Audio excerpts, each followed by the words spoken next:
Então, hoje é a nossa terceira aula, né, sobre reencarnação. Vocês já tiveram outras duas. Reencarnação é um assunto tão vasto, tão interessante, que no ciclo 1 a gente divide ele em 3 fases. E vocês vão continuar vendo esse assunto aí adiante, ao longo da ULE. Então, vamos lá. O objetivo geral dessa aula é explicar o processo da reencarnação como um fato biológico, inerente aos seres vivos e que varia de acordo com o nível de evolução de cada um. Então, é entender a reencarnação como algo biológico, comum, até fisiológico, que ocorre com cada um de nós, independente da gente crer ou não crer. Não é uma questão de crença. E vocês já tiveram a aula de reencarnação e ciência, né? Onde mostrou vários autores, eu espero que sim, né? Não estou falando, mas não sei como foi exatamente, diversos autores que estudam ainda até hoje reencarnação do ponto de vista bem científico, mostrando relatos em crianças, em adultos, né, que se lembram de encarnações passadas.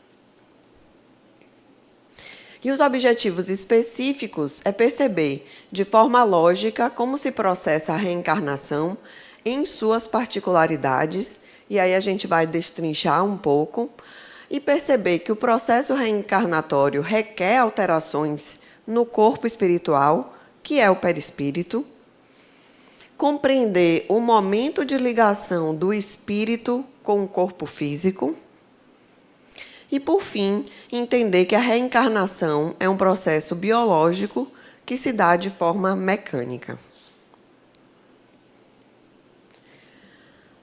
Então, vamos lá. A reencarnação é um ciclo de aprendizado, ou seja, qual é o propósito da reencarnação? É de integrarmos habilidades e evoluirmos.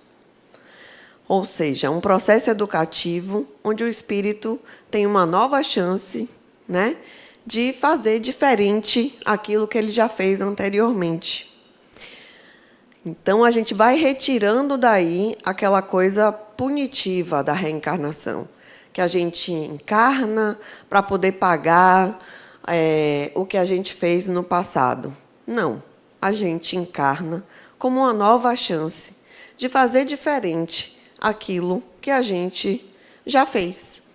Olha que interessante esse ponto de vista, da gente saber que a gente traz uma bagagem com a gente, não somos tábula rasas assim, trazemos uma bagagem emocional e temos a possibilidade de agir diferente, fazer de uma outra forma aquilo que a gente entendeu que não deveria ter sido feito daquele jeito. E assim a gente vai transformando inabilidades nossas em habilidades. Ela é original porque é sempre um novo personagem. Você está sempre formando um novo personagem que vai viver numa nova época, uma outra cultura, uma outra sociedade, às vezes até uma outra família. Então, vai ser sempre uma coisa original. E mesmo até que você venha com as mesmas pessoas, os mesmos familiares, às vezes muda de papel, né? Mesmo que não mude de papel, vai estar vivendo numa nova época, né? Com suas mudanças tecnológicas, e por aí vai. Então, nunca uma reencarnação será igual à outra.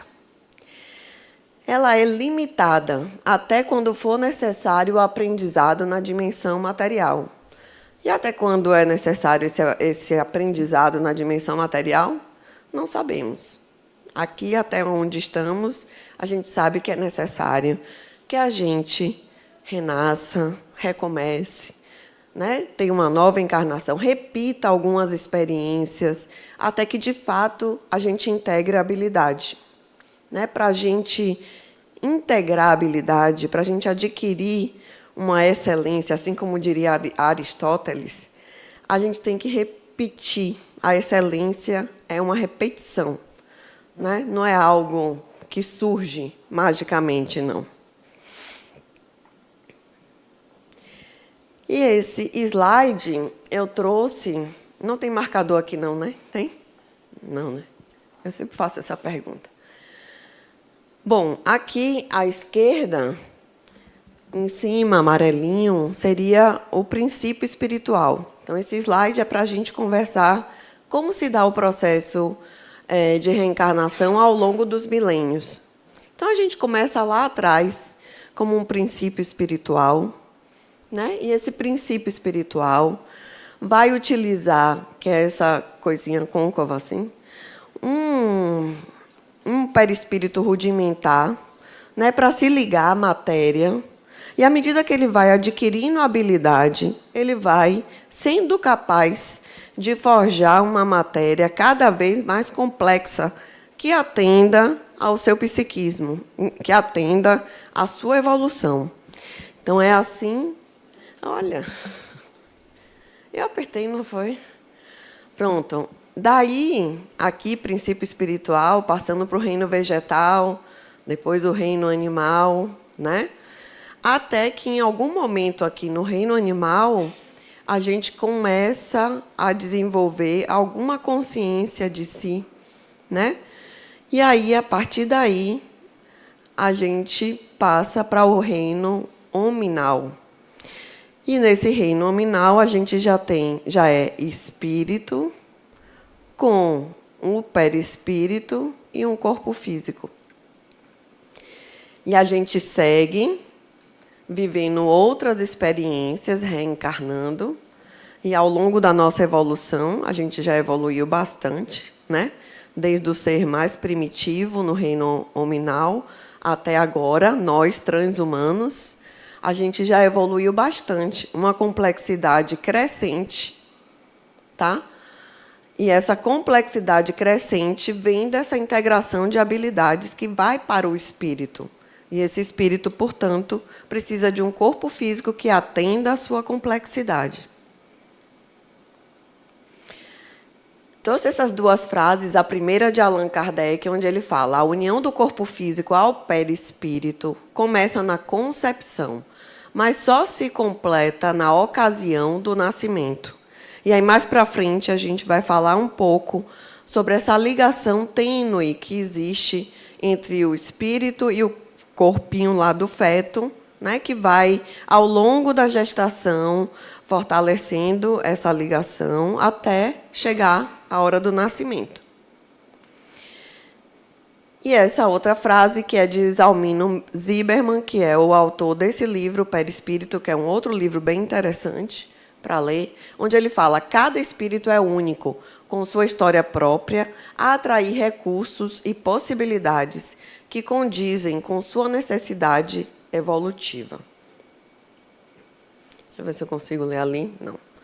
E, por fim, trago esse pedaço do livro de Adenauer, né, esse parágrafo, que fala: o processo reencarnatório ocorre de forma natural.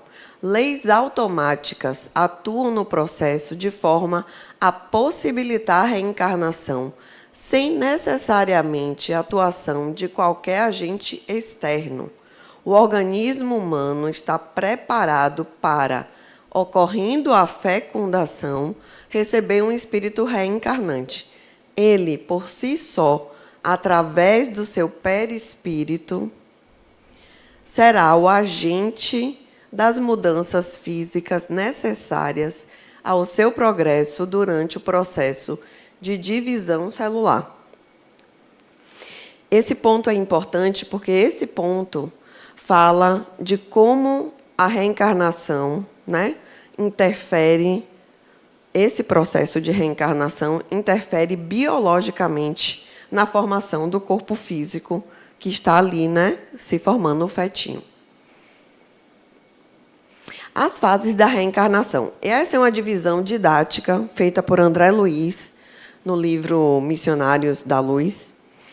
E ela fala dessas fases da reencarnação, a gente vai destrinchar um pouco elas. Então, a primeira fase é o planejamento. Então, pode perguntar.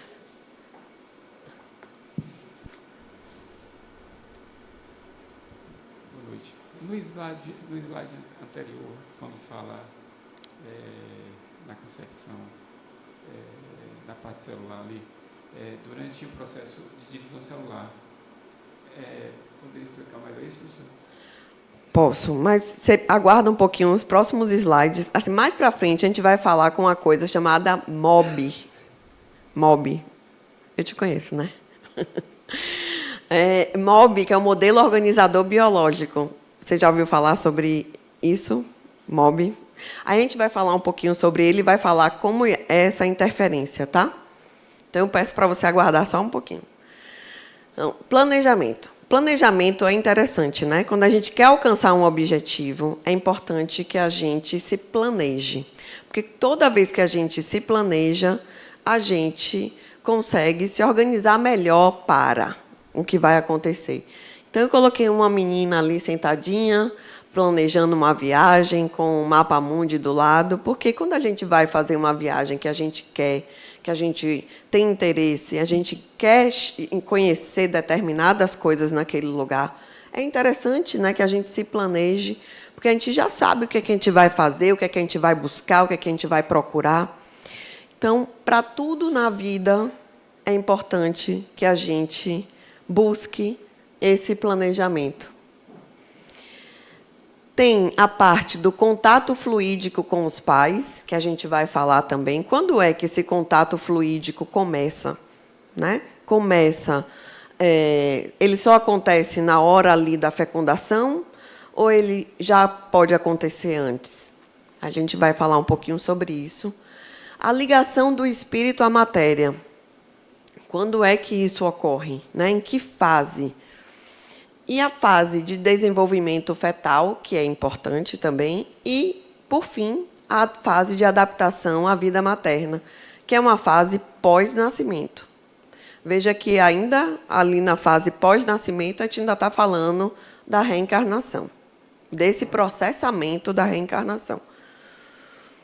E aí eu trouxe esses slides com essas fotinhas, falando sobre os tipos de reencarnação. Eu gostaria que vocês prestassem atenção nas fotos e imaginassem aquela primeira ali à esquerda.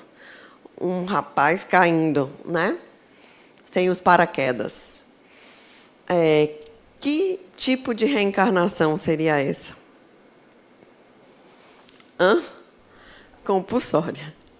Aquela reencarnação onde o espírito ainda não está apto a fazer as suas escolhas, né? E, de uma certa forma, ele é levado a... Levado por quem? Pelas descrições que a gente tem, né? Nos livros, nas obras de André Luiz, levado pela equipe voltada à reencarnação, né? Mas também, gente, eu quero que vocês pensem que, neste momento que a pessoa reencarna sem ter muito ali noção do que fazer, do que escolher, essa pessoa também é muito guiada pelo que ela traz de bagagem emocional dela. E essa bagagem emocional está no inconsciente. Então, seus traumas, suas culpas, também seus amores, seus afetos, influenciam nessa reencarnação, mesmo ela sendo uma reencarnação compulsória. Temos a reencarnação proposta, que é essa segunda foto. Ou seja, a pessoa está ali pulando de paraquedas, mas ela tem ali uma pessoa que está orientando, né? E ela consegue fazer as coisas com o outro ali ajudando, guiando, mas, de uma certa maneira, ela buscou o aprendizado, ela subiu no avião por conta própria, né? Decidiu pular do avião, então já leva em consideração o livre-arbítrio relativo daquela pessoa. De repente, a pessoa está ali, quer fazer tal coisa, não, talvez seja melhor não ser esse o seu caminho nesse momento agora, talvez seja melhor você ir um outro caminho. Então, seria dessa forma a proposta.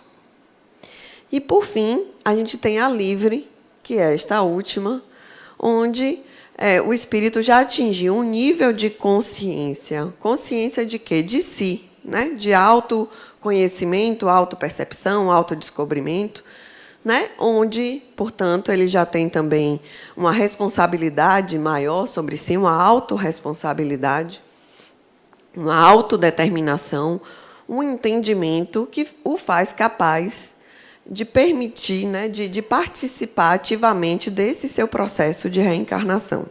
Então, essa última livre, né, é o objetivo de todos nós.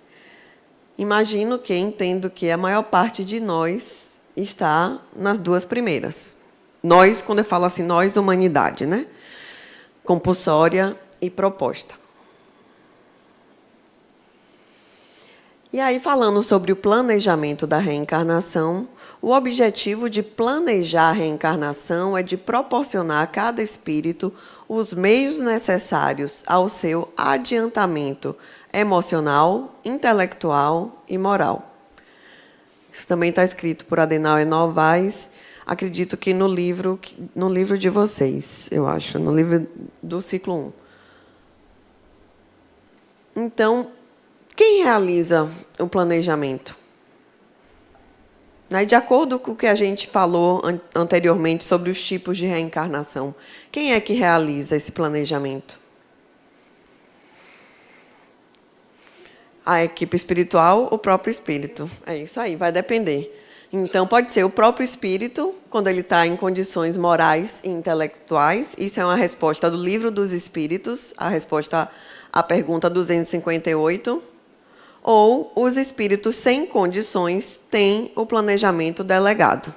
Também a resposta à pergunta 262 do Livro dos Espíritos. E aí eu trago essa frase de Jung, que eu gosto muito, para trazer para vocês já para a pegada dessa casa, né, dessa instituição, que é uma pegada psicológica e que vai trazer muito vocês para o entendimento pessoal de cada um, para o que o espiritismo significa na vida pessoal de cada um de vocês, né? E como vocês, como espírito, se entendem na atual encarnação. Então, até você se tornar consciente, o inconsciente irá dirigir sua vida e você vai chamá-lo de destino. Então, eu vou repetir essa frase. Até você se tornar consciente, o inconsciente irá dirigir sua vida e você vai chamá-lo de destino. Então, muitas vezes, a gente não se percebe. E isso acontece desde lá do nosso processo reencarnatório. Quem nos guia, quem nos direciona, quem nos coloca na situação que estamos, na nossa realidade, é o nosso inconsciente. É o que a gente traz de bagagem emocional. São os nossos traumas também.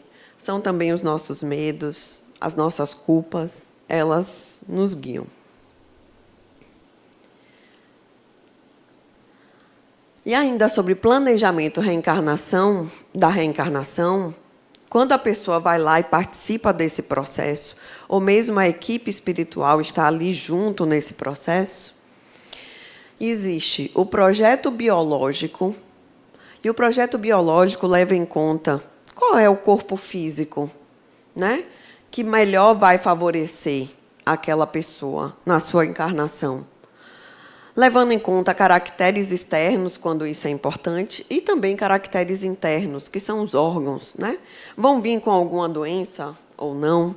Tem alguma coisa ali associada? Algo que vai aparecer em determinado ponto da sua vida? Então, existe o projeto biológico, e aí, não sei se vocês já leram Missionários da Luz, André Luiz. Ele fala muito sobre reencarnação. E aí ele fala como a equipe espiritual estuda, assim, verdadeiros mapas genéticos. E André Luiz descreve, até admirado, como consegue ver aquele mapa genético dos pais. E, estudando esse mapa genético dos pais, essa equipe pode auxiliar aquele reencarnante na escolha melhor física do seu corpo. Tá? Então, sugiro a vocês também, vai estar aí nas referências, mas vale a pena a leitura em Missionários da Luz e Evolução em Dois Mundos, porque destrincha bem esse planejamento. Aliás, ele passa um tempão acompanhando a reencarnação de Segismundo. Não sei se vocês já leram alguma coisa sobre a reencarnação de Segismundo. Projeto social. Família. É importantíssimo saber qual é a família que aquela pessoa vai reencarnar. Né? Quem são ali aquelas pessoas? São afetos? São desafetos? Vai favorecer aquele reencarnante nos seus propósitos, naquilo que ele vem buscar? Então, também, qual será a sua profissão? Tudo isso pode ser planejado. A profissão está de acordo com o seu propósito? De acordo com aquilo que você quer crescer, desenvolver, integrar habilidades? Meio socioeconômico-cultural. Isso ali vai lhe favorecer também? Qual é a cultura que você se sente mais à vontade?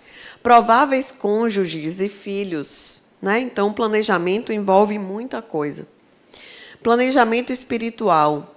Então, tem a ver com oportunidades, compromissos.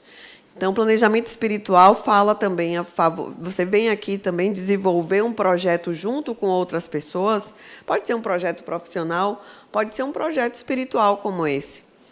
Então, se eu estou aqui nessa casa há muito tempo, eu posso ter me programado já com outras pessoas de estar aqui, e por isso, há alguns anos, eu me sinto conectada a essa casa e continuo desenvolvendo aqui um trabalho junto com outras pessoas.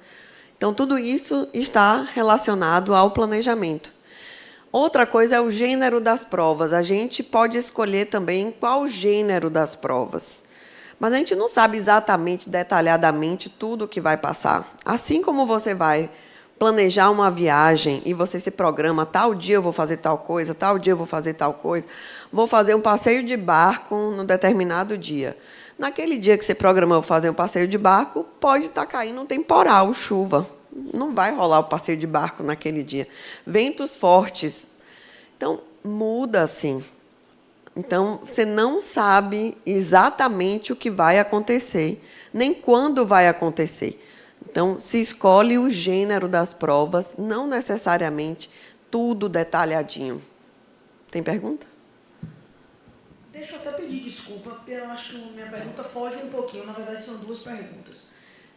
A primeira seria, e essa equipe que escolhe? Porque quando você perguntou quem é que determina isso, como é que a gente vai escolher, né, que a gente vai voltar a reencarnar, eu falei assim, o espírito. Você falou, depende. Os que tiveram consciência, o espírito, e os que não tiverem, a equipe.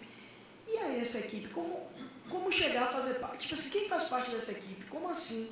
É a equipe que determina, porque eu acho que isso, aí vai a minha segunda pergunta, é contraditório a parte do livre-arbítrio, que é o que a doutrina mais prega, e para mim é uma das partes mais importantes, que tem a ver com esse gênero de prova, justamente pelo nosso livre-arbítrio e pelas questões que estão fora do nosso alcance, como a chuva, que é uma coisa é um caso fortuito, ou força maior, digamos assim, não era previsto, e somado ao nosso livre-arbítrio, que a gente vai passar por determinadas provas ou não. Então, não sei se eu estou muito confusa fazendo essa pergunta, porque eu faltei as duas aulas anteriores a essa, então pode ser que isso já tenha sido respondido em outra aula, e eu peço desculpas e nem precisa responder, mas porque ficou isso na minha mente, o que pese eu achar que eu estou meio viajando, e aí vou ter que recuperar e ler Não. tudo. Olha, eu acho ótimo viajar. Eu acho que, na verdade, reencarnação nos traz um mundo de 1000 possibilidades, tá? Então, para você pensar a reencarnação e estudar a reencarnação, não tem receitinha de bolo. Você fez isso, você vai passar por aquilo. Ou você está aqui, vai ser desse jeito. é 1001 possibilidades, porque o nosso psiquismo é complexo e é diverso. Então, o que acontece com você não acontece comigo, nem com ela, nem com ninguém. É cada um do seu jeito, tá? O que eu estou te falando, não sou aqui dona da verdade de jeito nenhum, mas aqui o que eu vou lhe falar é o que vem escrito nas obras, né? Então, o que vem escrito é que existe uma equipe espiritual na dimensão espiritual, existe uma equipe de reencarnação, digamos assim, que auxilia. É como se fosse um trabalho, né? Pré-tudo, né? Eu não trabalho. O meu trabalho, eu sou obstetra e eu trabalho como obstetra. Então eu recebo, né? Aqueles espíritos reencarnantes, né? Assim como eu recebo eles aqui, pode ter uma equipe. Eu estou aqui no auxílio. Eu estou no auxílio, na chegada. Tem partos que nascem apesar de mim. Pode chegar e, independente de eu estar ali ou não, vai nascer e vai dar tudo ótimo. Tem partos que precisam de mim, onde eu me sinto ali necessária, de fato, para que aquele reencarnante tivesse chegado. Então, é mais ou menos isso aí. Quanto mais você for... Acho que a grande sacada da reencarnação, para nós todos que estamos aqui estudando reencarnação, é entender o quanto nós somos responsáveis pela nossa reencarnação. Mesmo que eu diga assim, a minha reencarnação foi compulsória. Mas, de uma certa forma, a equipe utilizou o que eu tenho para mexer. Ela não vai fazer milagres, ela vai fazer o que eu tenho ali. O que eu trago comigo da minha bagagem é o que vai me guiar. Qual experiência que eu vou passar, tá? Uma coisa importante de vocês imaginarem é, na dimensão espiritual, eu preciso do meu corpo espiritual para viver naquela dimensão espiritual. Então, eu não sou só um espírito, algo totalmente material. Eu utilizo o meu perispírito na dimensão espiritual. E esse perispírito, é nesse perispírito que está a mente. É nesse perispírito que estão minhas memórias, né? É nesse perispírito que eu guardo toda essa minha herança, nessa minha bagagem. E é esse perispírito que vai também influenciar na formação de um novo corpo. Então, não existe milagre, pode existir auxílio, pode existir muita conversa, muito papo, para que aquele perispírito, de alguma forma, se melhore, né? Para que ele alcance um corpo físico mais adequado, né? E que ele esteja mais preparado para um melhor aproveitamento da sua reencarnação.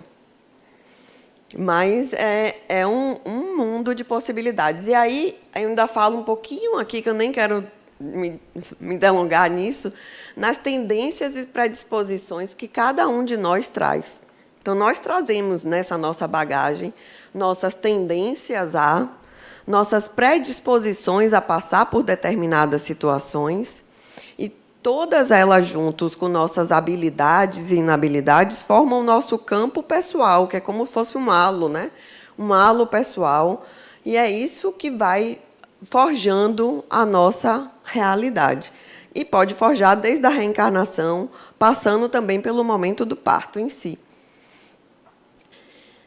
Então, quando a gente pensa em reencarnação, a gente tem que ter em mente essa flexibilidade, porque eu também posso reencarnar com um projeto, desse projeto que eu fiz, onde eu vou exercer determinada profissão, eu vou me casar, eu tenho um possível cônjuge que eu vou me encontrar, eu me programo de ter alguns filhos e já me programo com aquelas pessoas de que eu estou indo, mas que vocês depois, mais para frente, serão meus filhos, mas eu posso mudar. De repente, o meu livre-arbítrio, eu resolvi que não, eu quero me dedicar mais à minha profissão, eu quero me aprofundar mais aqui nos meus estudos, quero seguir adiante, vou mudar de país, vou para outro lugar. E já era, mudei tudo, não encontro meu futuro cônjuge, não vou ter meus futuros filhos, e isso faz parte dessa flexibilidade, dessas múltiplas possibilidades, essa mudança de rumo. Depois, mais para frente, eu posso querer corrigir algum rumo, claro. Isso também, mais uma vez, fala a favor do nosso livre-arbítrio. Eu escolhi um caminho, esse caminho não está sendo um caminho bom para mim, eu não estou feliz, não está agregando nada na minha vida, muito pelo contrário, e eu posso querer voltar atrás naquilo ali, posso corrigir o rumo. Será que eu escolhi a profissão certa mesmo? E aí agora eu não quero mais essa profissão, eu vou para outra profissão. Tudo isso faz parte da reencarnação. Então, abram mesmo suas mentes e seus corações para imaginar que a gente pode planejar desde já. Planejar o quê? Planejar esta reencarnação atual, olhar para ela e dizer, eu estou feliz até aqui, tudo que eu pensei, sonhei, é isso aqui, né? Eu sou hoje o que eu imaginei lá atrás. Eu não estou mandando nem vocês imaginarem lá durante o processo de reencarnação, mas durante essa vida mesmo. Porque a gente pode fazer essas correções de rumos, a gente pode alterar o futuro, né? Um outro ponto são esses marcadores para a próxima reencarnação, é porque a gente pode estabelecer, ainda durante o nosso processo de planejamento, marcadores na nossa vida, para que a gente não deixe de fazer, talvez, o que a gente está planejando. E aí eu falo, às vezes acontece um determinado fato na vida da gente, pode ser simples ou pode ser uma coisa complexa, que muda o rumo da nossa vida, nos faz olhar a vida de forma diferente, nos faz, de repente, sair de um lugar e ir para o outro. Por exemplo, algum de vocês pode estar aqui por algum desses marcadores. Então, esses marcadores são coisas que nós mesmos, às vezes, colocamos. Então, nós mesmos, às vezes, planejamos passar por determinadas provas e a gente se queixa delas, porque faz parte também a gente se queixar. Mas, mais para frente, às vezes, a gente entende que passar por aquela situação foi fundamental para a gente ser o que é, né? Então, vamos seguindo.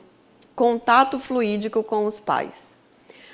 Quando é que ocorre essa aproximação com os futuros pais? Alguém tem ideia? Alguém já sentiu, algum pai e mãe, já sentiu a percepção do filho antes mesmo até de engravidar? Já? Quer falar um pouquinho?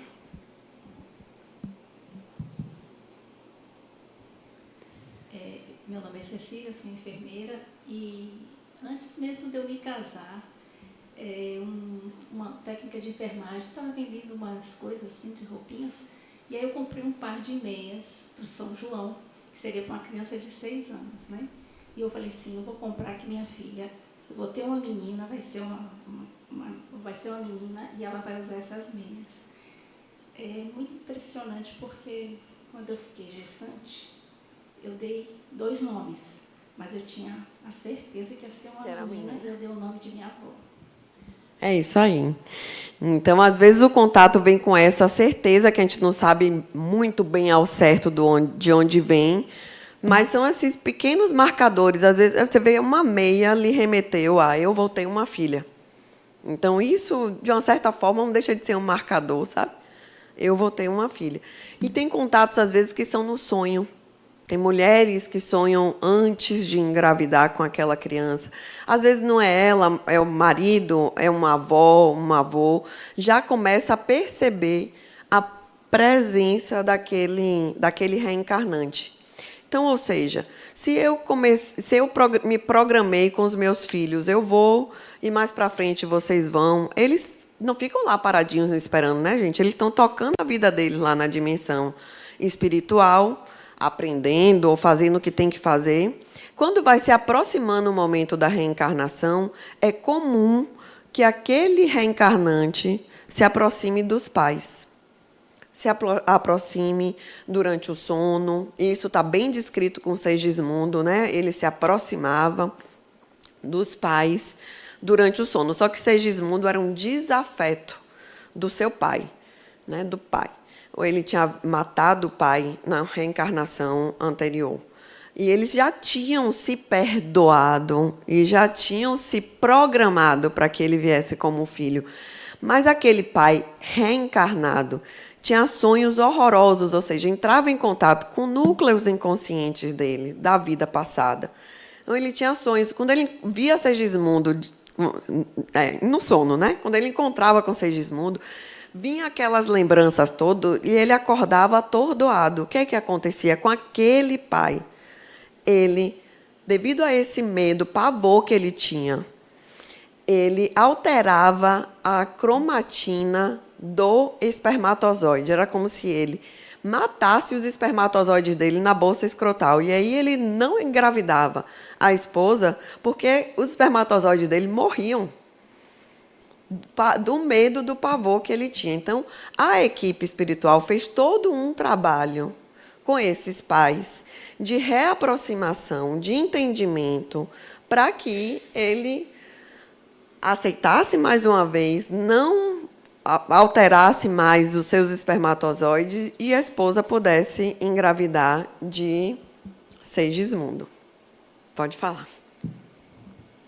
Eu imagino uma pergunta, né? Eu imagino que esse contato aconteça não só com os pais, mas com outros membros da família também, né? Eu tenho 3 meninos e quando eu tinha tinha apenas o meu mais velho, e aí eu sempre perguntava: filho, quer um irmãozinho? Ele dizia: não, mamãe.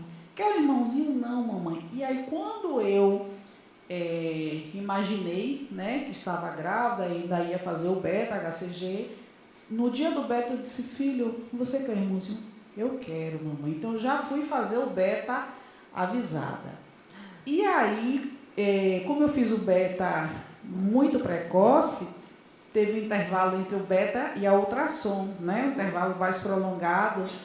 E quando fomos contar, o beta deu positivo, fomos contar para ele: olha, filha, você vai ter um irmãozinho. Eu já sabia. Aí ele disse: não. Um não, mamãe. 2. Eu sou mãe de gêmeos, né? Aí, e nesse intervalo, né, que a gente deu a notícia para ele, até ter o tempo para fazer a ultrassom, sempre que falava: olha, filho, o seu irmãozinho. Não, mamãe, 2. E ele dizia que eram 2 irmãozinhos meninos. E no dia que eu fui fazer a minha primeira ultrassom, eu cheguei na porta do quarto, assim, olhei e disse: gente, como é que eu vou colocar 2 berços? Como vai ser a diagramação do quarto para caber 2 berços aqui? Porque a gente já imaginava que iam ser 2, porque ele falava com tanta convicção. Se a gente falasse ele dizia: ele não, mamãe, eles 2. Isso com 3 anos. E quando eu fui fazer a ultrassom, o ultrassonografista disse: então vamos confirmar. Porque quando chega essas histórias aqui de irmãos, é batata. É batata. E aí, quando o transdutor passou, olha, as 2 bolsas lá, mas a gente já foi fazer a ultrassom sabendo que a convicção dele era forte. E eu tenho muitas histórias parecidas com essa, assim, de dizer: não é um menino, é uma menina. O nome não é esse, mamãe, o nome é tal. Então, eu tive uma paciente, gente, esse é interessante, que ela... A irmã mais velha disse assim: mamãe, vai ser um irmãozinho, mas ele vai ser assim, bobinho. Esse foi o termo que a menina, que tinha menos de 5 anos, usou. A irmã dela estava grávida, ela falou: vão ser 2 meninos, o de minha tia, né, da tia, e o irmão dela. Né? São 2 meninos, só que o meu irmãozinho vai ser assim, bobinho. Isso também deixou a mãe dela tão angustiada. Teve um ultrassom morfológico que foi absolutamente normal, mas ela insistiu na investigação. Um menino, síndrome de Down. Então, existem vários relatos como esse. E quando a criança, e isso a gente vai ver mais para frente, é pequena, que ela está nessa fase antes dos 7 anos de idade, ela tem um contato maior com a dimensão espiritual, né? Por isso que dizem que a reencarnação ela se estabelece na puberdade, dos 7 anos em diante, que até lá a criança ainda tem um contato com a dimensão espiritual muito, muito fluido, né? Portanto, vem esses relatos assim tão claros às vezes dessas crianças, porque é como se a realidade para elas fosse igual, muitas vezes, a dimensão espiritual e a realidade. E por isso que muitas crianças também têm amiguinhos espirituais, né? Várias têm. Então, nesse contato fluídico, também leva-se em conta a família com os propósitos e necessidades compatíveis para o processo educativo daquele ser, né? Avaliam-se os gráficos genéticos, que foi o que eu já falei, e a situação mental e clima afetivo entre os pais, para que haja um favorecimento, ou seja, existe esse auxílio também para favorecimento da reencarnação. E podem ser, obviamente, espíritos com relação de afeto e desafeto. Como Segismundo era um desafeto. Um desafeto com a intenção, e essa também é a beleza da reencarnação. Por que às vezes a gente não se lembra de tudo? Porque talvez se a gente se lembrasse de tudo, seria difícil da gente conviver com algumas pessoas, né? Mas se existe a possibilidade de vir um serzinho assim tão indefeso que você vai cuidar, né, com todo carinho, amar, etc., é uma grande oportunidade, gente, de transformar um desafeto em afeto.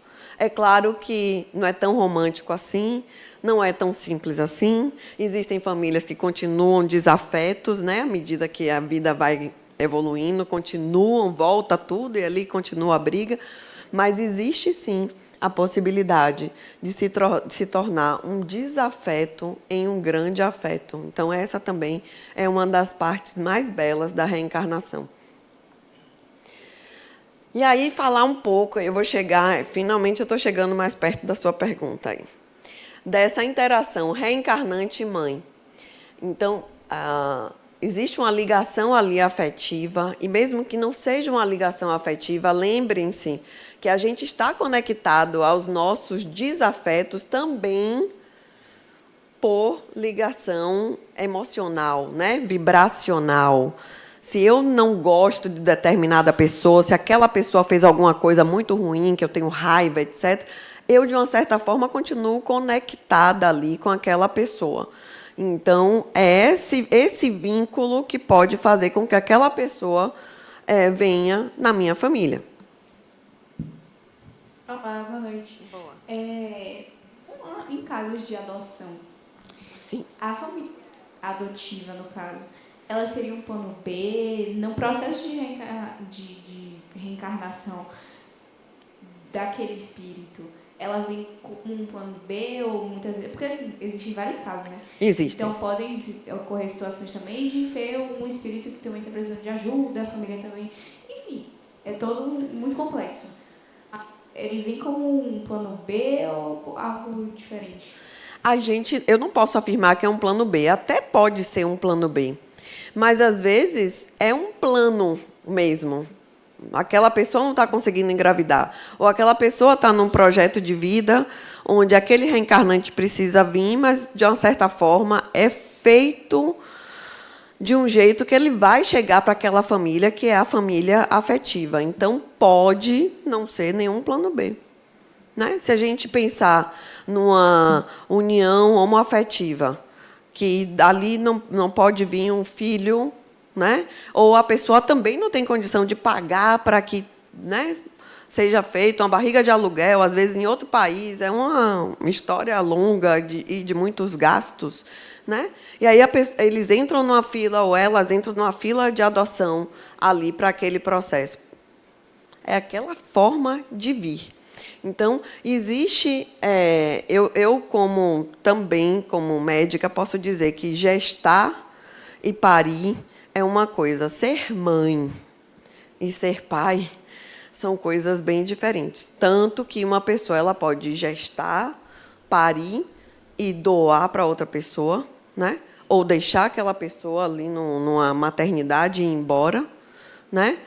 E ser mãe é aquela pessoa que acolhe, que cuida, que, né, dá o seu tempo, o seu amor, etc, etc. Então, pode ser que não seja, pode ser que aquele seja o plano A mesmo. E a gente que, às vezes, não entende e é muito cartesiano nas coisas, está entendendo como um plano B, mas pode ser um plano bem A mesmo. mas pode ser, de repente, o plano B, né?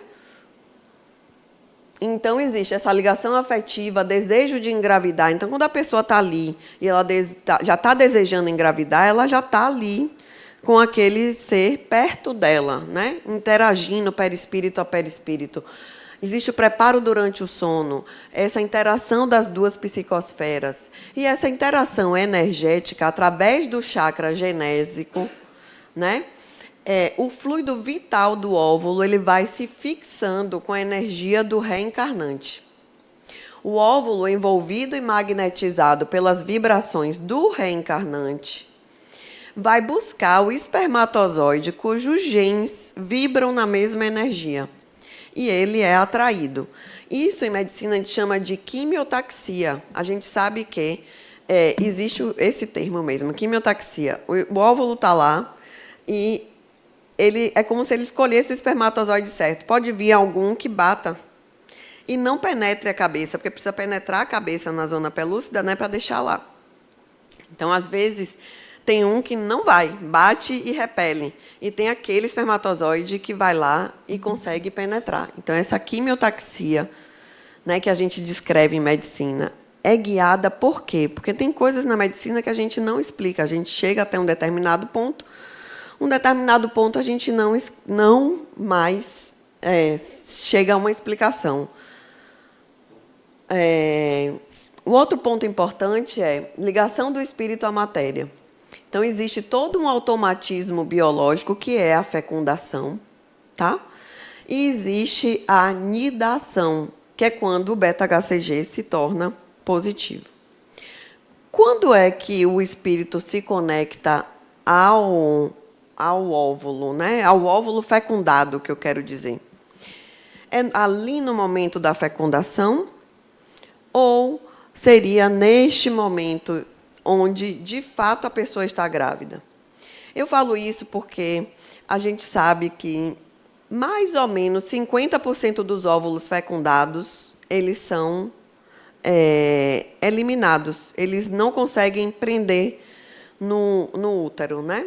E quando a pessoa também faz fertilização in vitro, ela faz a fertilização, né? Vai lá para fora o embrião, espermatozoide no laboratório, junta os dois, forma lá o zigoto, aquela célula vai se dividindo, e num determinado momento, lá pelo 5º dia, blástula, aí coloca no útero materno.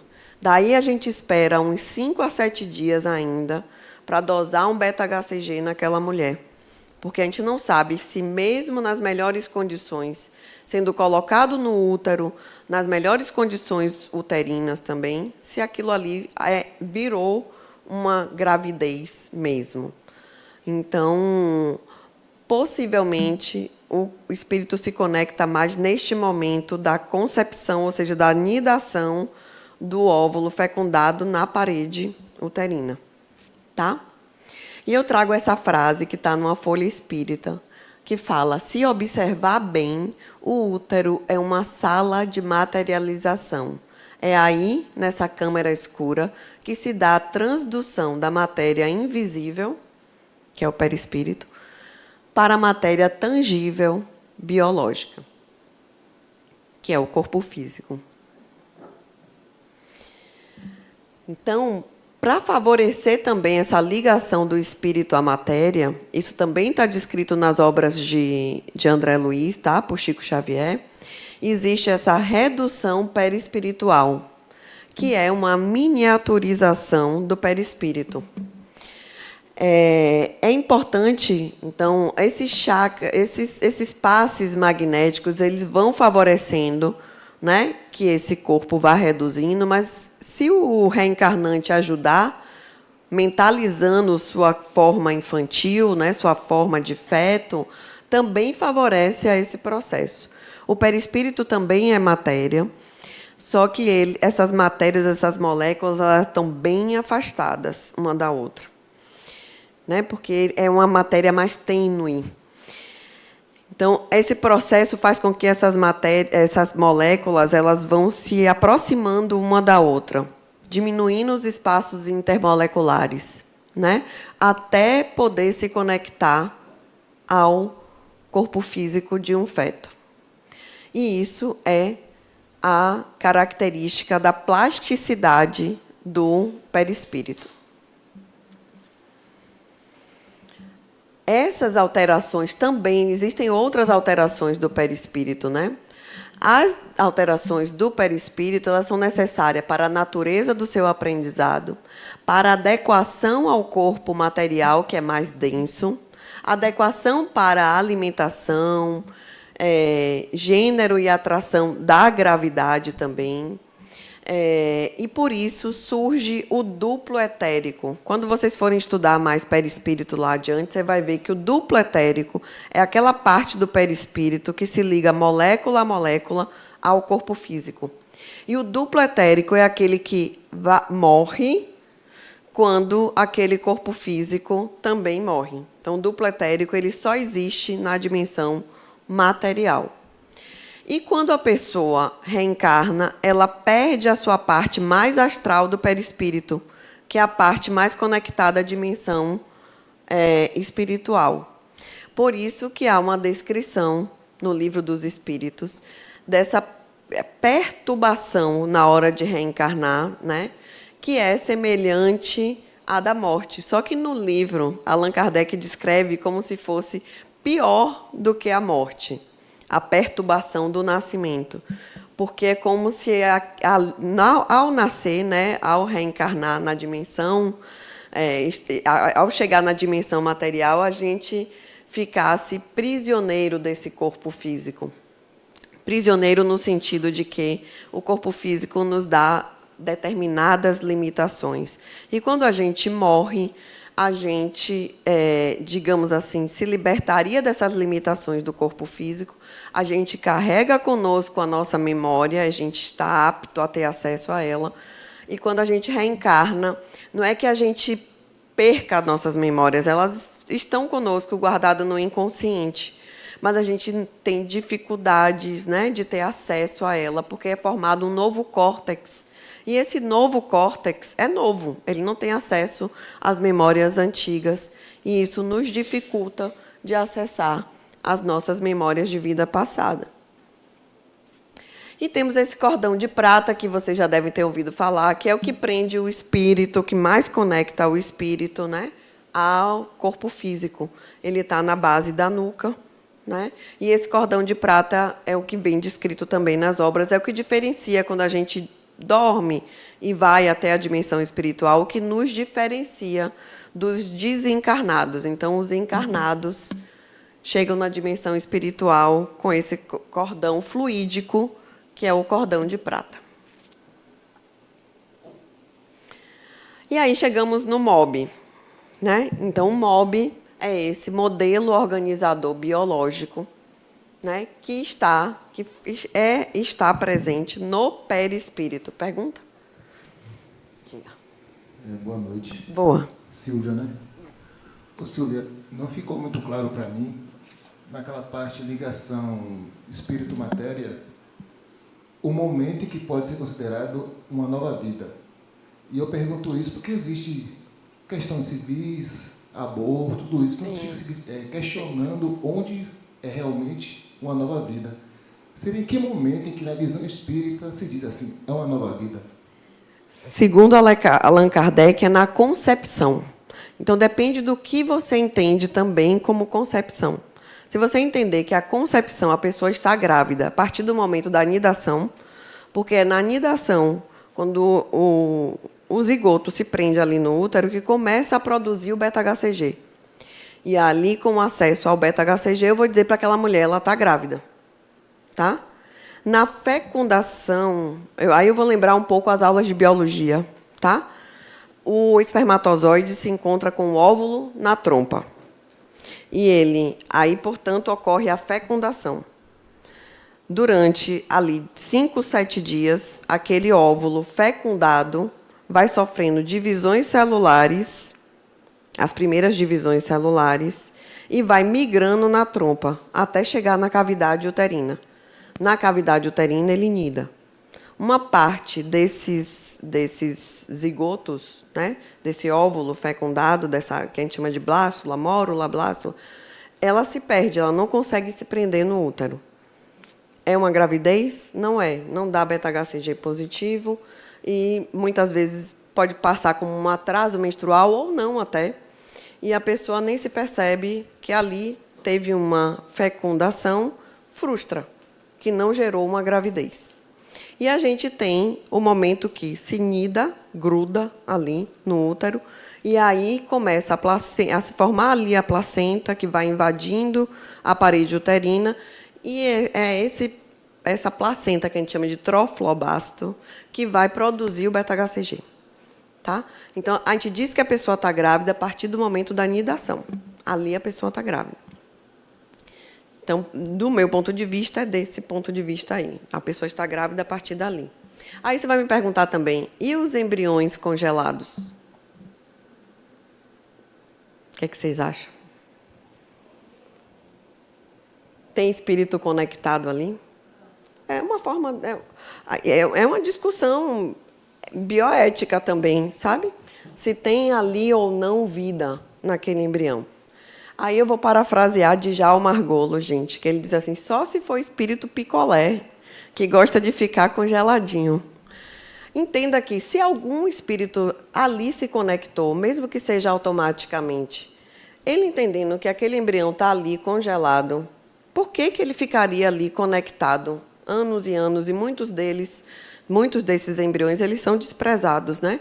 Então, você vai ficar perdendo tempo ali, guardado num túnel de nitrogênio líquido, sabe? Então, não faz sentido. O sentido é essa interação perispírito a perispírito, é essa vida, você entender que você está recebendo vida também, que você está formando um corpo físico ali que vai lhe dar condições de você chegar a uma vida na dimensão material. Tá? Vamos lá. Então, o MOB. O MOB foi descrito por Hernani Guimarães. Tem um livro, que eu esqueci agora o nome, mas deve estar aí na referência, mas ele fala sobre perispírito, espírito e alma. Eu acho que é esse o livro. É um livro também difícil de ler. Hernani Guimarães era um engenheiro estudioso, professor da USP, super estudioso assim, das causas espíritas e também não espíritas. E ele descreveu, de acordo também com o que vem escrito na obra, ele tentou desenhar e descrever esse modelo organizador biológico que está no perispírito. Então, seria como um molde, né? Onde dali vai se formar o corpo físico. Sabendo que esse MOB ele é influenciado pelo psiquismo de cada indivíduo. E aí eu vou voltar para Ian Stevenson, lá nas aulas que vocês já tiveram, que Ian Stevenson, me lembra isso, o que vocês viram de Ian Stevenson? É um estudioso, psiquiatra, que estudou durante 40 anos sobre reencarnação, né? Existem pessoas que continuam levando em frente o trabalho dele. O atual coordenador chama Jim Tucker. Eles não são espíritas, nem falam de nada de religião. Eles estudam cientificamente lembranças de vidas passadas, principalmente em crianças de 2 a 5 anos. Porque essas crianças de 2 a 5 anos, como a gente viu, estão muito conectadas ainda à dimensão espiritual, então elas conseguem se lembrar, né? Depois daí, existe um esquecimento natural, assim como um amiguinho, né, espiritual, um amiguinho ali invisível, é esquecido, essas lembranças também tendem a ser esquecidas. E ele estudou crianças que não só lembravam de vidas passadas, mas traziam consigo marcas de nascença ou defeitos congênitos também. E esses defeitos congênitos e marcas de nascença estavam diretamente relacionadas à memória que aquela pessoa trazia. O que é que mais ele viu, o que é que ele mais relacionou a essa lembrança de vidas passadas? Mortes traumáticas.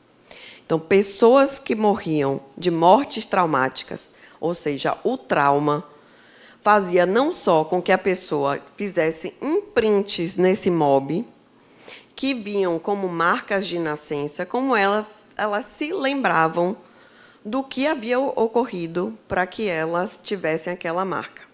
Então, ele tem várias histórias, desde criança que lembra que morreu com o tiro, né? Criança que lembrou que na vida passada, ele chamava a vida passada de personalidade anterior, e ele conseguiu chegar em mais ou menos 20, 25% dos casos à personalidade anterior, indo atrás, porque a criança lembrava nome, sobrenome, cidade, endereço. Então, com essas lembranças tão claras, ele conseguiu chegar em 20, 25%. Então, eles têm descritos de casos resolvidos, né? Quando ele chegou na personalidade anterior.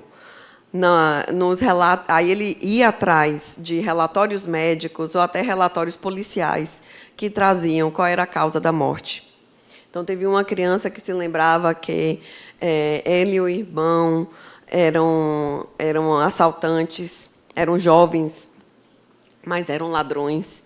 E a polícia cercou eles, e ele lembrou que combinou com o irmão: eu te mato, para não ser pego pela polícia, eu te mato e me mato depois. Então, ele lembrava que ele tinha morrido com um tiro aqui.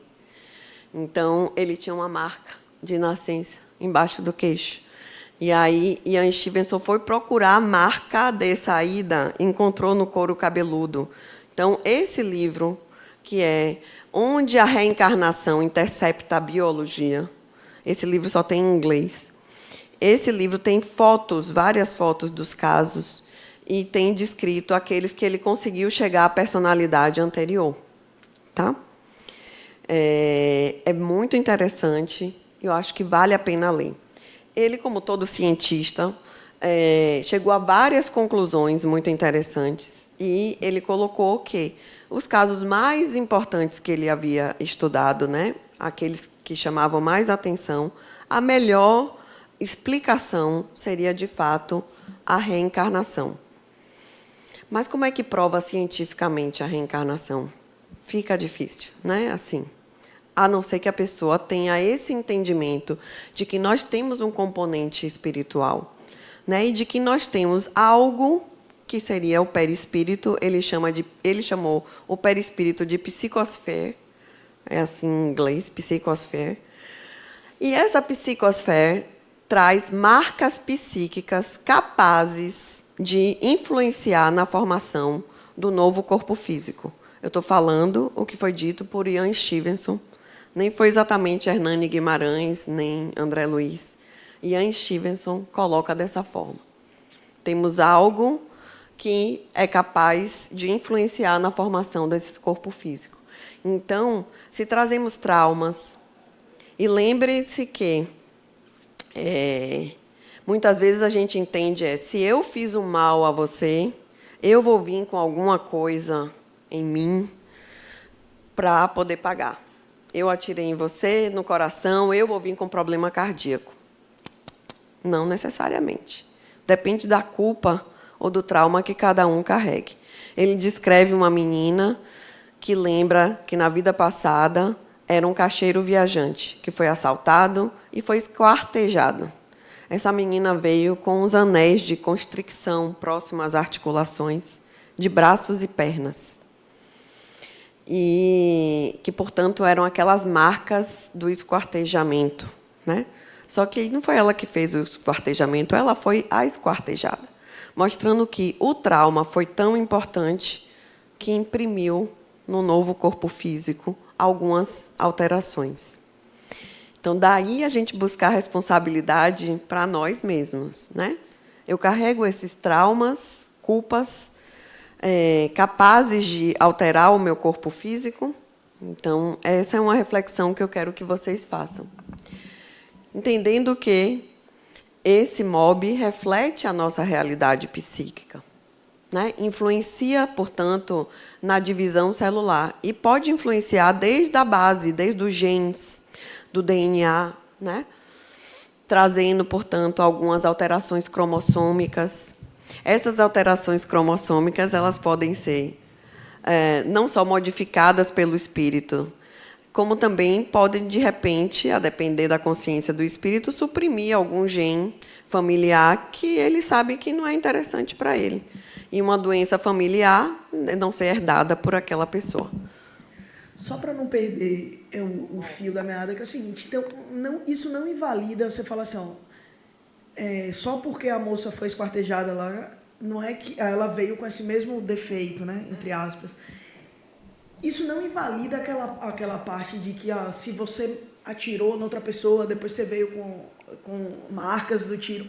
Pode ser que existam as duas coisas ou uma invalida a outra, como é? Não, não invalida, não. Se aquela pessoa, se eu atirei e se eu guardo uma culpa muito grande por ter feito aquilo, e se eu acho que eu fiz um mal tão grande que eu preciso, de repente, pagar, né? Pagar, aprender, evoluir. A gente pode evoluir de outras formas. Sempre, primeiro, é isso que eu quero que vocês saquem, assim, que a gente pode ir para um aprendizado sem necessariamente passar pelo sofrimento e pela punição. Há uma autopunição. Mas se no meu psiquismo eu entendo que eu preciso passar por uma autopunição, sim. Sim. Tá.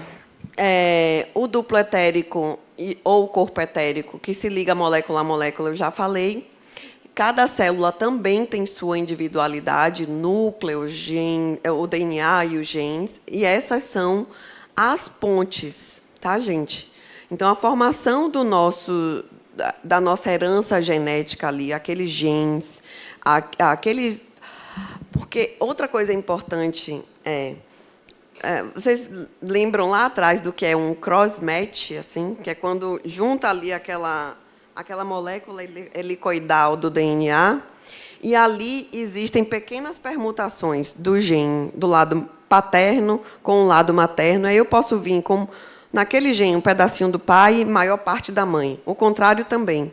E aí a gente vai se diferenciando enquanto espécie. É o cross-match que faz com que a gente seja diferente um do outro. Mesmo os gêmeos univitelinos vão ter alguma coisinha diferente um do outro.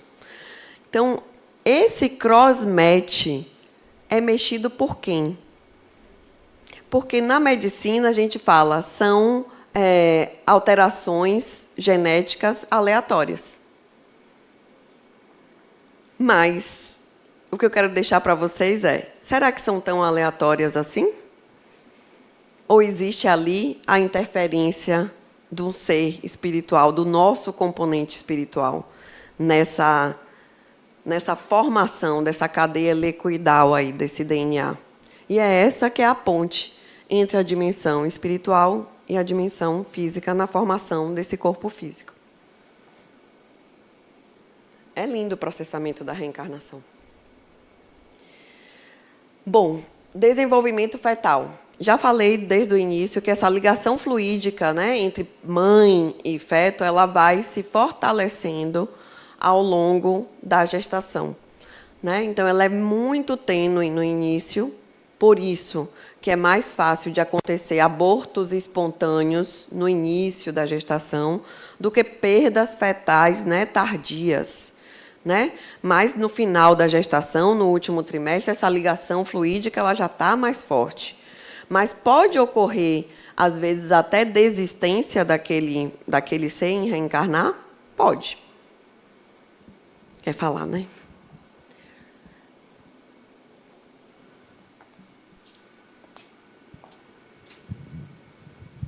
Boa noite. Você falando dessa parte, eu perdi um bebê em julho, mais ou menos isso. A questão aqui minha filha, ela tinha algumas cólicas, aí minha filha me ligou e disse assim, mãe, eu sonhei que o bebê pedia para orar. Até então estava tudo muito ok, só tinha as cólicas que eu entendo que no início da gestação sempre tem uma cólicazinha ali e tal, então estava tudo ok. E eu já tenho filhos, eu tenho 3 filhos. Estou entendendo. E aí o que aconteceu? No momento realmente que o sangramento ocorreu e tal, eu estava com 7 semanas, minha avó se interna na UTI. Sim. E aí depois, obviamente ninguém sabia, então ela estava indo para a UTI e eu estava indo para o hospital, perdendo um bebê. E aí quando eu fui visitar ela depois, ela chegou, minha avó tem 95 anos, aí a cuidadora dela falou assim, olha, a dona Yamaci ficou o tempo todo falando assim, fulana, vá olhar esse bebê que está chorando muito. Ele faz parte da família, mas ele está chorando demais e tal.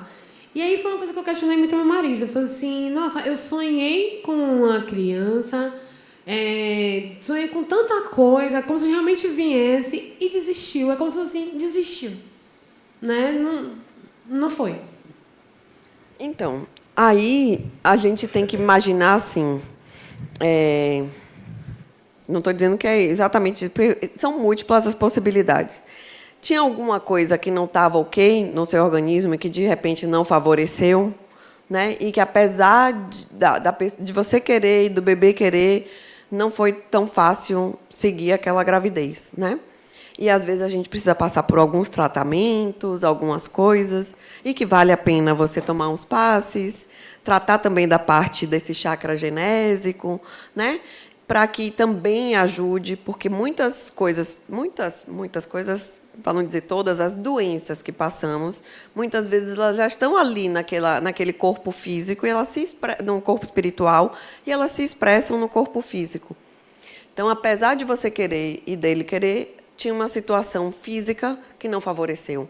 E que a gente pode, de repente, tratar, se preparar de novo e, né, fazer uma nova tentativa. Então, não necessariamente a pessoa desistiu, né? Não estava no ambiente propício para que se seguisse. Então, talvez por isso chorando, né? Mas não quer dizer que todos os abortamentos são assim. Às vezes é desistência mesmo, né? Tem os abortamentos provocados, né? Então, e abortamento provocado, ninguém me perguntou nada aqui ainda. Porque é uma outra questão que sempre vem à tona, são esses abortos provocados, né?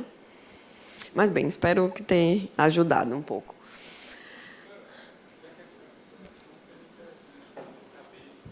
Agora você vai repetir, porque aqui tem que ser tudo gravado. Seria interessante saber, né, no caso do aborto provocado, que é provocado, né, pelos pais. Né, e então está rejeitando esse e aí entra a parte judicial também, entra um bocado de coisa, né? Na parte de abortamento provocado. Então, antes de tudo, gente, pensar assim, o que é o abortamento, né?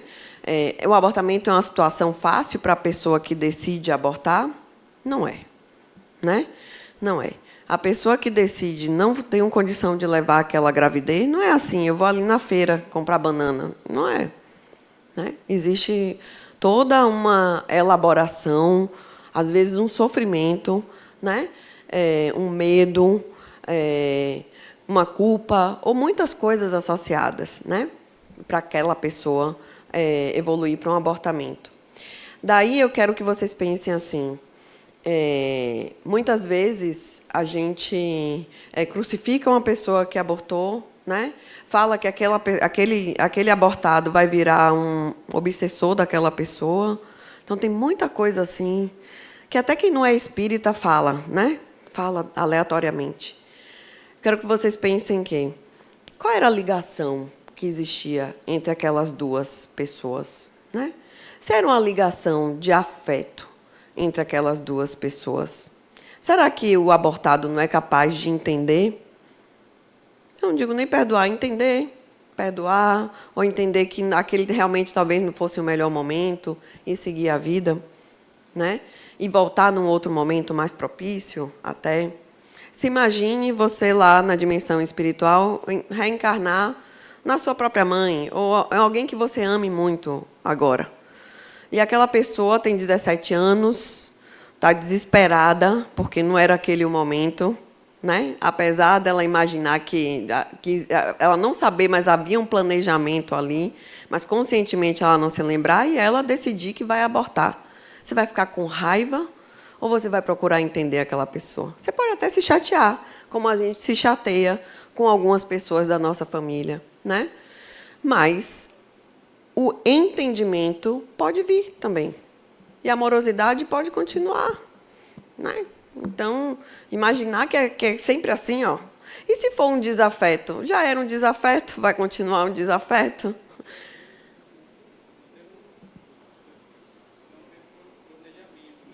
Pode não ter planejamento também ali nessa história.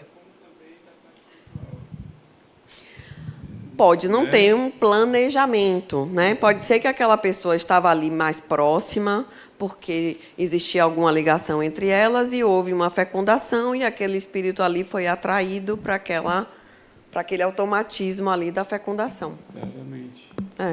Pode ser também essa uma possibilidade. Então, é bom que a gente pense nas múltiplas possibilidades, para que a gente não fique achando que isso aqui é isso aqui, sabe? Sempre. Então, nesse caso de automatização, assim, no caso de estupro, Sim. seria isso, porque não tem tipo de relação nenhuma ao caso. Então, a mulher foi estuprada e dali Pode, isso chamam até de como se fosse uma reencarnação acidental, né? Assim, os animais, como é que os animais reencarnam? Existe esse automatismo biológico e ali os princípios espirituais são atraídos para aquele corpo físico ali e se dá o processo de gravidez de um animal, né, que eu estou falando. E, da mesma forma, a gente pode ter uma certa atração sem que haja... Entrou de gaiato no navio. Mas também pode não ser, viu, Cândida? E a gente está achando que ali não tem um planejamento e a gente não sabe quais são exatamente os planejamentos. Eu vou contar uma outra história de uma outra paciente cujo... Quer perguntar? Ela cuidava da filha que tinha uma paralisia cerebral grave, era acamada, não falava, falava muito pouco, mas não se movimentava sozinha, né? Tinha um comprometimento mental e físico muito importante. Além disso, ela cuidava do neto, que era do transtorno autista, né? E ela cuidava desse neto para que a filha dela pudesse, portanto, trabalhar. E ela, pobre, para ela resolver algumas coisas, ela costumava trancar, às vezes, essa filha em casa, para que ela tivesse uma certa mobilidade, fosse ali no mercado, voltar do mercado, né? O outro menino, ela conseguia levar com ela.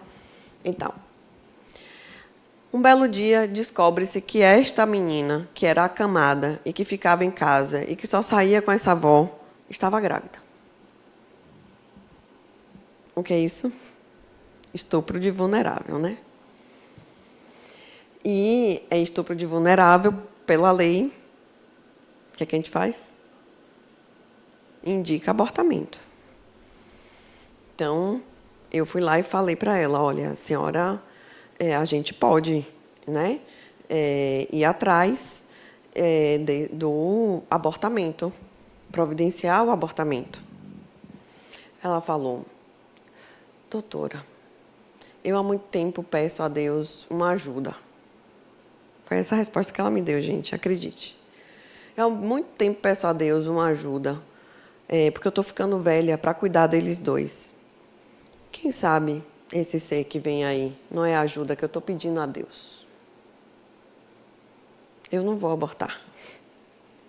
E ela seguiu cuidando daquela neta com paralisia cerebral grávida. E depois eu ainda acompanhei um pouco depois que nasceu, ela ajudando a botar para amamentar. E foi assim. Então, eu não sei porque é uma paciente do SUS, a gente acaba perdendo o contato, né? Mas eu vi até o nascimento. Até o nascimento a gente acompanhou. Nasceu saudável. Nasceu saudável. Nasceu cesárea, não tinha condição, ela tinha uma rigidez muito grande, né? De membros, e não tinha como submeter uma pessoa daquele jeito a todo um trabalho de parto. Você queria perguntar algo? Não. Então, vamos ao seu depoimento. Boa noite, Silvia. Eu admiro muito o trabalho que você faz aqui na instituição. Obrigada. O meu depoimento é o seguinte, eu com 20 anos fiz um aborto, certo? E passei 20 anos arrependida, me culpando, sofrendo, tomando remédio, depressão, terapia e tal. E eu sou médium, né, ostensiva, e tive possibilidade de conversar com esse espírito. E nessa conversa, né, porque eu também psicografo, e escrevi uma carta dele dizendo que ele sofreu muito, né, quando eu fiz o aborto, mas que ele entendeu, ele continuou na dimensão espiritual, que foi muito importante para ele, porque ele aprendeu muitas coisas. A gente, basicamente, toda semana eu tenho uma psicografia dele, né? Sempre que eu estou com um problema, ele me dá um conselho, ele me dá um alento. Tem horas que ele me chama de mãe, tem horas que ele me chama de filha. Então, acho que tem um laço afetivo aí anterior, interessante. Há umas 2 semanas atrás, eu perguntei para ele, você está voltando? Ele disse, ainda não. Vai demorar um pouquinho, mas eu estou voltando, né? Então, assim, tem uma perspectiva de um reencontro, né? E toda essa questão espírita, né? Toda essa nova leitura, né, do espiritismo hoje, dessa casa principalmente, fez eu trabalhar em mim essa questão de culpa, né, de pagar, né, toda essa coisa toda. Enfim, né, eu estou seguindo a minha vida muito em paz. Que bom. Lindo o seu depoimento. Obrigada. Acho que enriqueceu também a nossa aula e o nosso entendimento. Muito obrigada. Silvia. Boa noite. Boa. Sobre essa parte de... A gente está conversando na parte de aborto, né? Eu tive experiência em uma mesa mediúnica, 2 vezes, na verdade, de estar fazendo um trabalho de desobsessão e de dois espíritos falarem sobre... um pouco sobre essa... Esse momento do abortamento? Não, do planejamento. Sim. Que ele falou, que tipo assim, falava meio assim, pô, eu amava tanto ela, gostava tanto dela, eu planejei nascer dela, estar com ela, ela fez isso comigo, e ele era o obsessor dela, né, da pessoa. 2 vezes aconteceu assim, de ter casos assim, né, de estar participando e acontecer, do espírito se manifestar e falar nesse formato, né? Nesse caso ele virou obsessor, graças a Deus no dela ele não chegou a ser um obsessor, digamos, né? Ou foi capaz de transformar essa relação, né? Porque por um momento ele disse que ficou muito triste, né? Então, às vezes, o que a gente chama de obsessor é uma pessoa que também está conectada a gente, mas está muito triste. E que pode estar passando essas vibrações de tristeza, né? De frustração. Não deixa de ser um obsessor. Mas, se eu fosse conversar com esse espírito, eu ia dizer, mas você me disse primeiro que amava, né? Então, se você primeiro me disse que amava, onde está esse amor, né? Onde está essa compreensão desse amor? O próprio Jesus falou, perdoa 7 vezes 70. Então, eu ia tentar caminhar por este caminho, de que ninguém é o algoz de ninguém. As pessoas vivem situações que são importantes para o aprendizado de todos. Então, se a gente olhar com esse olhar, de o que eu vou aprender, para que eu passei por isso, né? E daí seguir a sua vida, pois não é uma perda de tempo, né? Então, eu espero até que ele esteja aqui ouvindo a aula. Que ele tenha vindo com você para a aula. Porque isso acontece às vezes, né? De a gente fazer uma desobsessão e a pessoa fica meio assim e dizer, peraí, que eu vou ali entender melhor o que essa pessoa está querendo. Eu estou falando isso porque eu trabalho em mediúnica também, tá, gente? Eu também sou médium, trabalho em mediúnica. Então, às vezes, eu já teve isso para dizer assim, não, então eu vou ficar por aqui, eu posso lhe acompanhar? Eu digo, fique à vontade, acompanhe, vamos lá para a gente ir crescendo juntos, né? Eu vou seguir por causa da hora, né? Eu vou até que hora mesmo, doutor? Hein, seu Livaldo? Até 11, a gente pede a pizza. Faltam 15 minutos. 9h15. Então, faltam 15 minutos. Então, quando a gente reencarna, né? Os reencarnantes, eles vão entrando no estado de perturbação, que é um estado de inconsciência, né? A maioria de nós é assim. Vão ter poucos que mantêm um estado de consciência e são capazes de, já estando lá no útero, ainda entrarem e estarem em contato com a dimensão espiritual. Então, é um estado progressivo de inconsciência, como se a gente fosse hibernando. E essas lembranças do passado, elas vão se tornando cada vez mais fracas. Então, eu também fico imaginando, né? Alguém aqui tem lembrança dessa programação, desse planejamento, de que vai reencarnar? Alguém já teve, assim, essa lembrança? Eu tive essa lembrança em 2 momentos na minha vida. Quando eu não era espírita ainda, eu tive um sonho onde eu estava sentada com alguém, com um papel assim do lado, com várias coisinhas, assim, como se fosse um checklist. E eu ia lembrando do checklist até o momento que eu estava na reencarnação. Era bem interessante. Vamos fazer isso, vai fazer aquilo. E aí eu fui lembrando de algumas coisinhas até ali, até aquele momento. Eu não lembrei de nada do futuro. E aí eu era muito jovem ainda. E a outra lembrança que eu tenho, essa é muito interessante, por isso que eu me sinto também muito conectada a esse tema reencarnação. Eu me sinto conectada a essa equipe de reencarnação, sabe? Eu me sinto conectada quando eu estou trabalhando, eu sei que tem alguém mais ali comigo, fazendo parte daquela chegada, daquele nascimento, né? Algumas pacientes têm essa percepção também. Mas uma lembrança que eu tenho é eu me despedindo de umas 5 pessoas, mais ou menos, assim, que me pareciam muito queridas, porque eu dava abraços assim, apertados, né? De como quem se despede. E a última pessoa que eu abracei é minha irmã. Aí essa eu via, assim, sabia que era minha irmã. E eu dizia para ela, não demore, porque eu estou esperando você.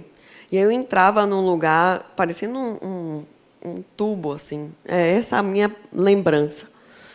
Eu me despedindo de minha irmã. E minha mãe diz, ela veio 2 anos depois, minha mãe disse que eu era aquela que não tinha ciúmes, que eu era muito feliz com a chegada de minha irmã. De fato, nós somos muito ligadas até hoje.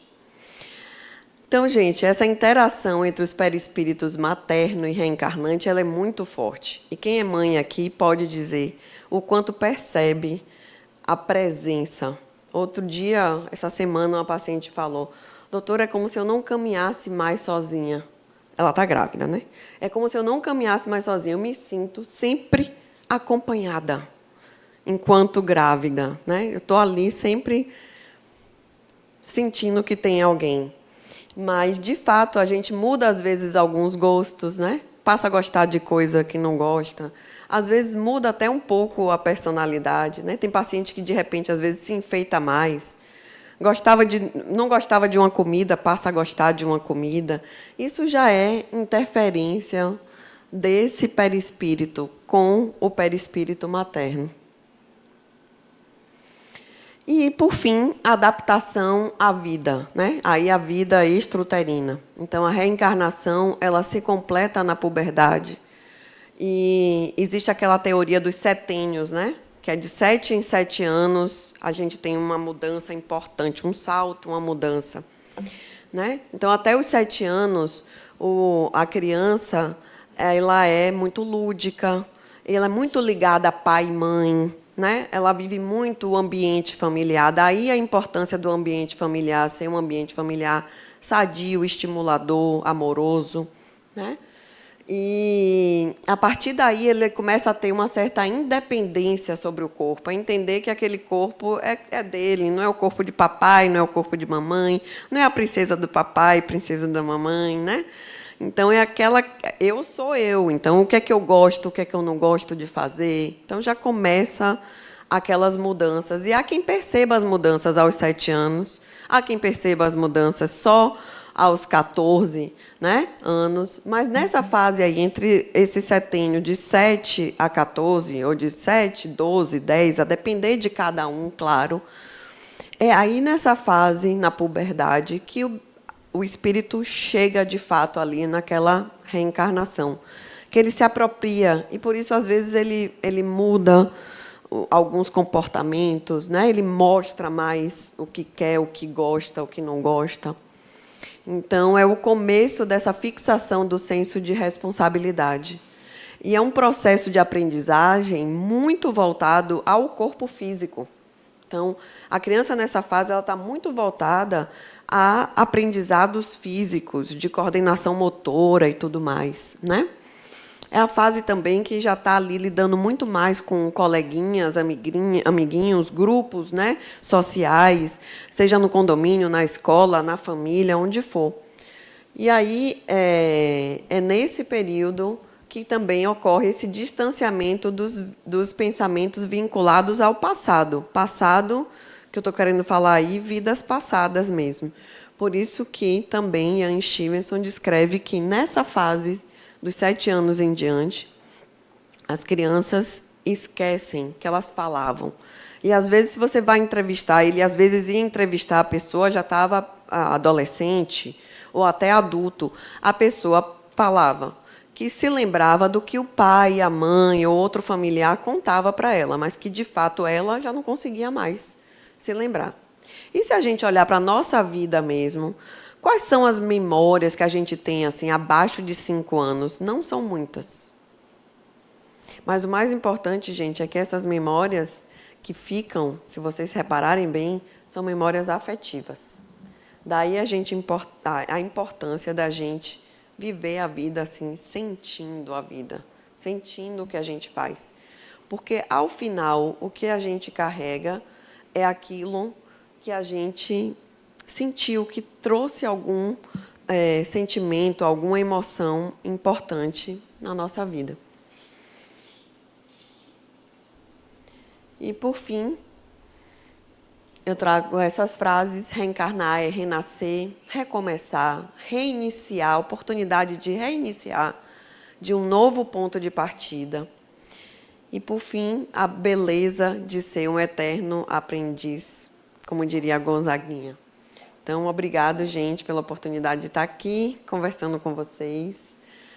Aqui estão as referências que eu acho que vale a pena, pouco a pouco, aí vocês irem pegando essa referência, escolher aí 1, 2 livros por semestre e ir lendo ao longo dessa jornada chamada ULI. E eu convido a vocês que vão mergulhando aí, pouco a pouco, nessa ULI, porque é uma jornada muito interessante, uma jornada muito pessoal de cada um de nós. Viu? Boa noite, obrigada.